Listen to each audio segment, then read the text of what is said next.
in a beautiful graveyard of Chapel in Leeds. We are celebrating the first day of the new year in literature, in poetry. And we have some wonderful poets of this city here. Duhig, first of all, Duhig is in my opinion, the finest poet of the North at this moment. And then Shree Ganguly, a very powerful fictionist, a very powerful poet and spoken word artist. And then Erik Schelander, a poet, a wonderful poet, photographer, a wonderful elocutionist, spoken word artist, and an actor. And this is Ahmed Kaysher. I direct Saudha Society of Poetry and Indian Music, and I write poetry, prose. So thank you. Let us start with Ian's poetry. Thank you very much. Thank you, everybody, my wonderful colleagues, wonderful poets. This is a very atmospheric place to read, and I'm delighted to be reading here. And the poem I want to start with is In His Shadow, because the road that runs past this graveyard, either that one or that one, different people have different ideas, but nevertheless, we're on a road into the centre of Leeds that was made by a blind man, which for me was an amazing discovery. Blind Jack Metcalf. He was blind from the age of 6, and in those days, we're talking about the beginning of the 19th century, young blind children, one of the ways they used to learn to read was from feeling the faces, headstone faces. So that seems to me very appropriate both for where we are and how they learn to read. Very, very dramatic character.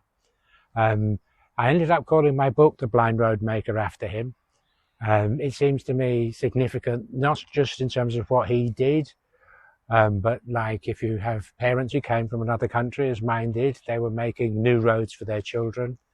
They didn't know London, in my case. They don't know the new world that they're taking children to. They are blind road makers. And love too. You don't know where you're going to end up with the person you love. And poems. You start poems, you don't know how the poem is going to finish. So this is called In His Shadow, and this is about Jack Metcalf. It has an epigraph from Anne Carson, the Canadian poet, and that is, I would say that knowing is a rose. Colourful blind Jack would see right through me, colourless beside all his many coats and trades.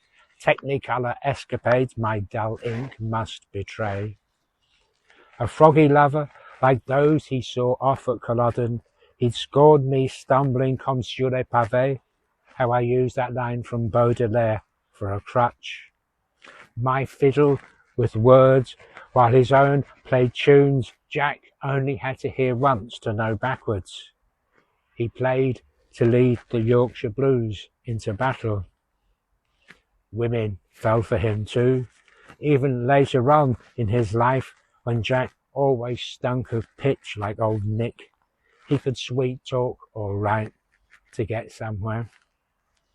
Testing stones to bed his road's black tongues, I heard how Jack rolled them around his mouth like new words, but I wouldn't know about that. Thank you, Ian. Just also to let everyone know that this video is being captured by another friend of us, Jeet Ganguly, a psychiatrist by profession, but a true admirer of poetry, music, and arts. And also, I would like to point this out. What a beautiful sky in this, what a beautiful moon in the sky while we are reading this in beautiful silence of the graveyard.